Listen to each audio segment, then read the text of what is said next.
નમસ્કાર દર્શક મિત્રો, હું છું રૂપલ લુણીચિયા. સંપૂર્ણ ન્યૂઝમાં આપનું સ્વાગત છે. બનાસકાંઠા જિલ્લાના છેવાડાના સુઈગામ તાલુકાના ઢડાવ ગામના મૂળવતી અને પાલનપુરના એગોલા રોડ ખાતે રહેતા રક્ષા ચૌધરી નામના મહિલાએ પર્યાવરણના જતન માટે અનોખું અભિયાન શરૂ કર્યું છે. જોકે બનાસકાંઠા જિલ્લાને હરિયાળો બનાવવા માટે અનેક લોકો વૃક્ષારોપણ કરતા હોય છે, અનેક સંસ્થાઓ પણ કાર્યરત છે, પરંતુ રક્ષા ચૌધરી અનોખી રીતે પર્યાવરણના જતનની કામગીરી કરી રહ્યા છે. બનાસકાંઠા જિલ્લામાં કોઈ પણ સ્થળે દીકરીનો જન્મ થાય અને તેમની માહિતી મળે એટલે તેઓ ભગવદ્ ગીતા અને એક વૃક્ષ લઈને તે પરિવાર પાસે પહોંચી જાય છે અને દીકરીને ભગવદ્ ગીતાનું પુસ્તક અને દીકરીની માતાને એક ફળાવ વૃક્ષની ભેટ આપવામાં આવે છે અને દીકરીની માતાને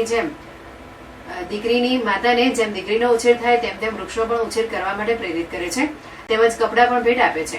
રક્ષા ચૌધરીનું માનવું છે કે દીકરી અને છોડ બંને જીવન આપે છે, એટલે દીકરીની સાથે સાથે વૃક્ષનું પણ જતન કરવું જોઈએ, કારણ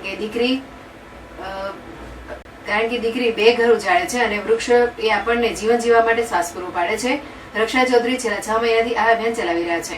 જોકે મહત્વની વાત એ છે કે કોઈ સંસ્થા કે ટ્રસ્ટ સાથે જોડાયેલ નથી અને એકલા હાથે જ આ અભિયાન ચલાવી રહ્યા છે. જોકે રક્ષા ચૌધરીનું કહેવું છે કે આ અભિયાનમાં તેમના પતિ કુલદીપ ચૌધરીનો મહત્વનો ફાળો છે. ત્યારે આજે વિશ્વ પર્યાવરણ દિવસે વૃક્ષની સાથે સાથે દીકરીઓના જતન માટેની પણ આ અનોખી સેવા કરતા સરહદી મહિલાને લાખો વંદન છે.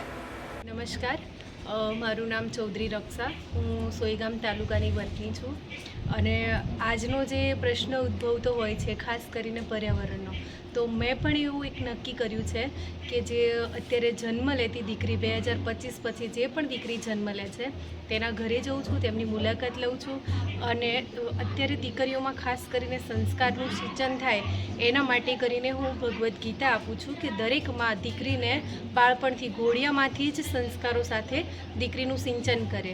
તેવી જ રીતે એના જ એક ભાગરૂપે ભગવદ્ ગીતા ભેટ આપું છું. તેવી જ રીતે આપણા પર્યાવરણનું રક્ષણ કરવું દરેકની જવાબદારી છે. તો તેવી રીતે એક માતાને છોડ આપું છું, ફળાવ છોડ, કે જેથી જેવી રીતે દીકરીનો ઉછેર કરે તેવી જ રીતે ફળાવ છોડનો પણ ઉછેર કરે, જેથી પર્યાવરણનું રક્ષણ પણ થઈ શકે. અને તેવી જ રીતે દીકરીને કપડાં પણ ભેટમાં આપું છું, જેથી કરીને દીકરીને વધાવીએ આપણે, કારણ કે દીકરીનો જન્મ લેવો એ બહુ જ મોટી વાત છે, બહુ સૌભાગ્યની વાત છે. તો કપડાં રૂપી ભેટ આપી અને દીકરીને અને દીકરીના પરિવારને પ્રોત્સાહિત પણ